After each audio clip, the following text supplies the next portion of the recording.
This is Late Night Health. I'm Mark Alyn.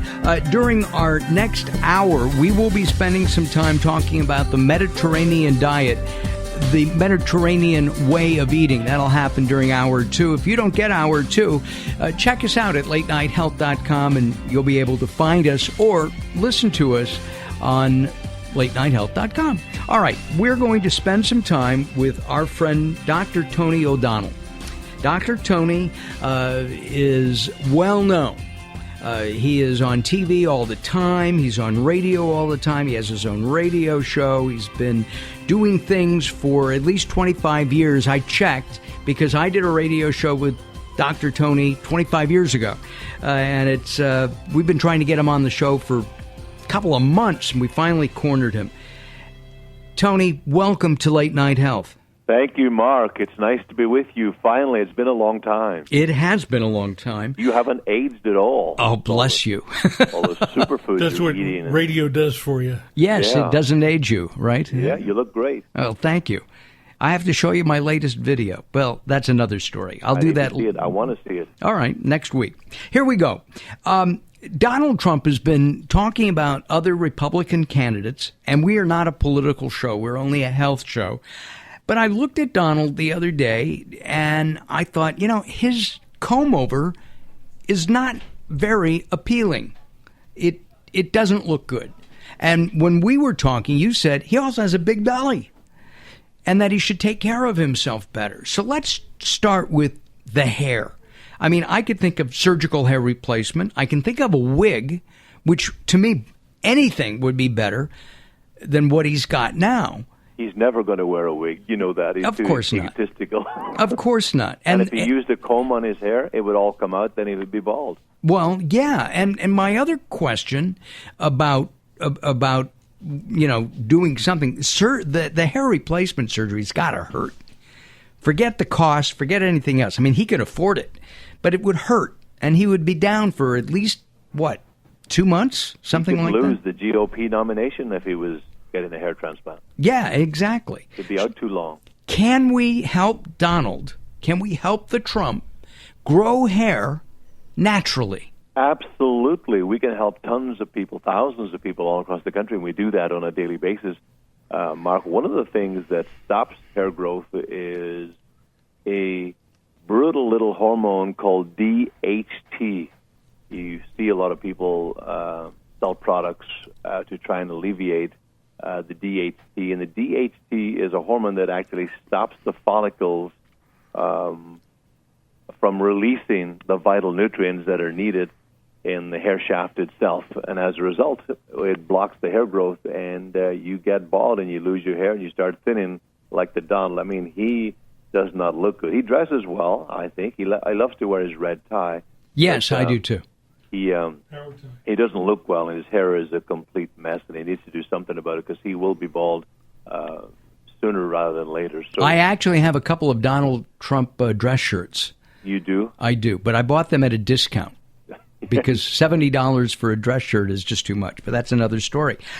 He does have the money. He could do whatever he wants. Why isn't he doing it? I mean, if getting rid of DHT, is it simple?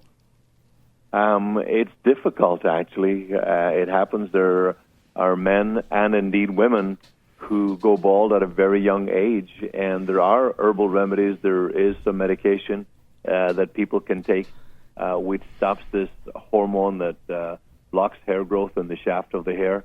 This rascal, I call it DHT, and if that can be stopped and alleviated, then the hair starts to grow properly. This is why it's very important that you wash your hair with a good organic shampoo free of methyl paraben, propylparaben, propylene glycol, ethanol. These are all chemicals that are found in personal hair care products.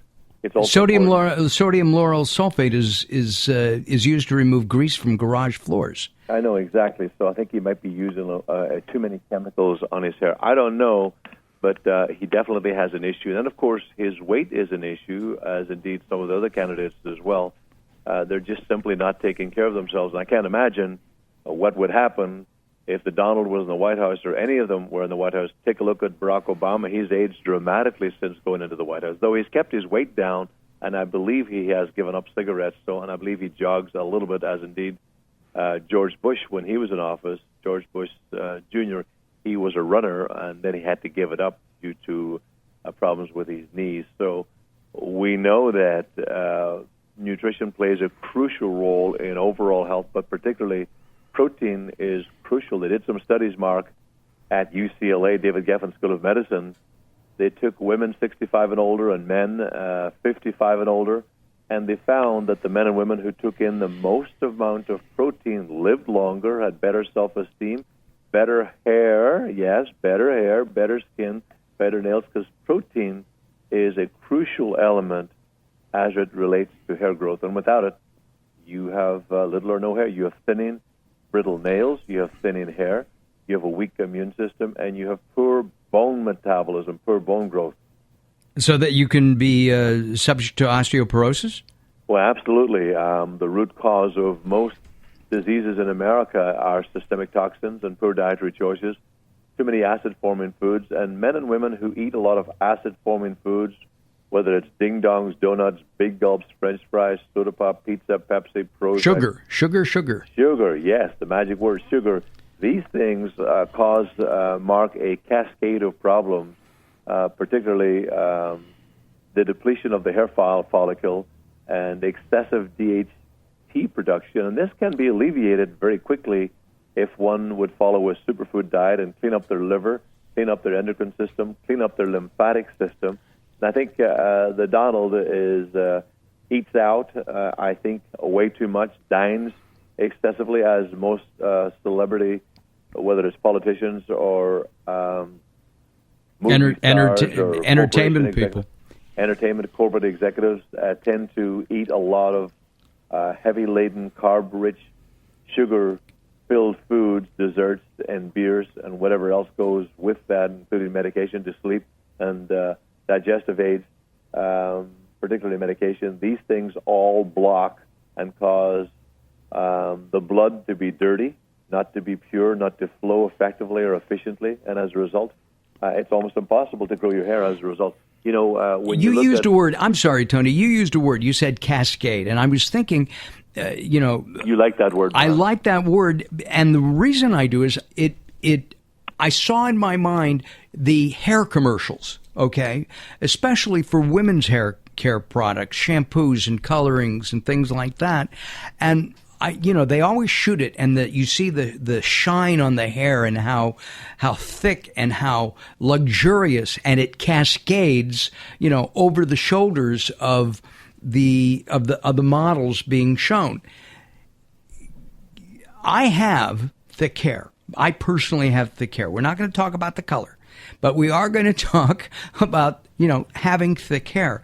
Does hair thin as we age naturally? Is it supposed to or not? Yeah, it does for some people because of their genetic makeup. I've had the opportunity, Mark, to spend time with the Hunzas and the Vilcaba Indians and the Azerbaijanis and the Titicacans. These are the longest-lived people in the world, and guess what?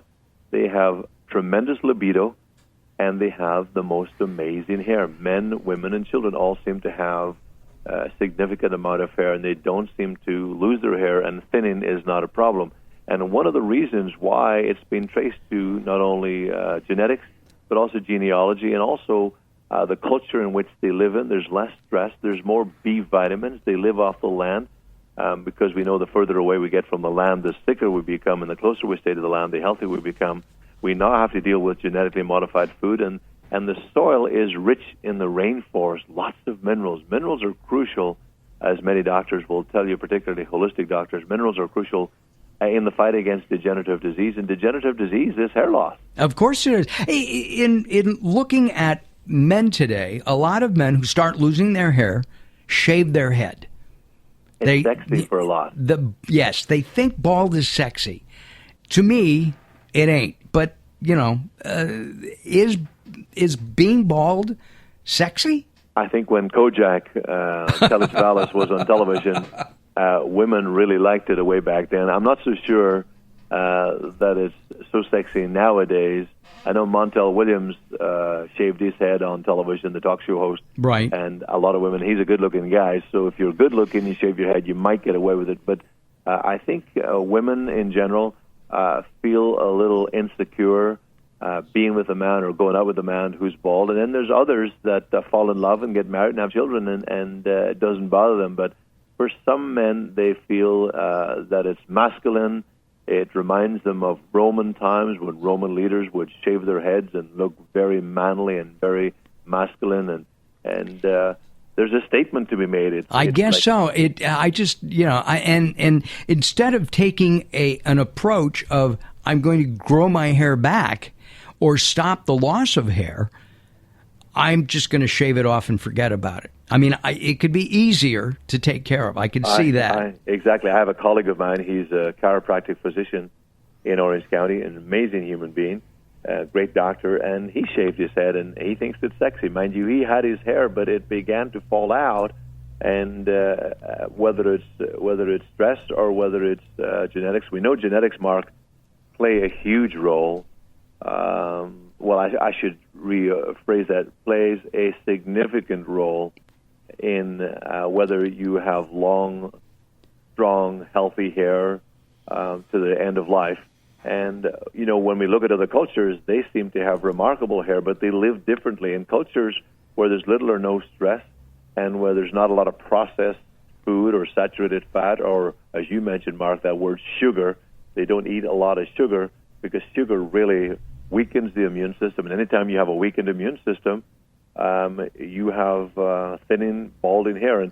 And Donald could stand to lose 50 pounds. Mr. Huckabee could stand to lose at least 75 to 100 pounds. Absolutely. There's no question. Our guest is Dr. Tony O'Donnell. We're talking about growing hair, especially for the Donald Trump. We're not talking politically here. We're just making a statement that he, as a presidential candidate, needs to look the best he can. And there are things he should be doing: dropping sugar, losing weight, and, of course, growing hair. Dr. Tony, Rogaine has become very popular with men and women who are losing their hair. Rogaine was originally a blood pressure medication, and they found that it magically grew hair. And they did testing, now they're selling it. I don't even think it's used as blood pressure medication anymore. Is Rogaine a way of going, or is that counterintuitive?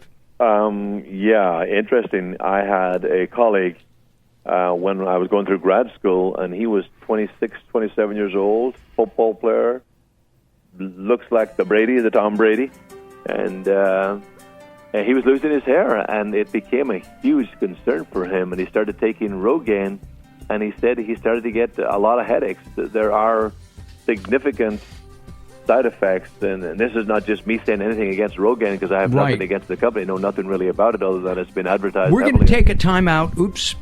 We're going to take a time out, and we'll be back with Dr. Tony. Join us at latenighthealth.com, and you'll be able to see a pretty picture of Dr. Tony right on our website. More coming up with Dr. Tony as Late Night Health moves on.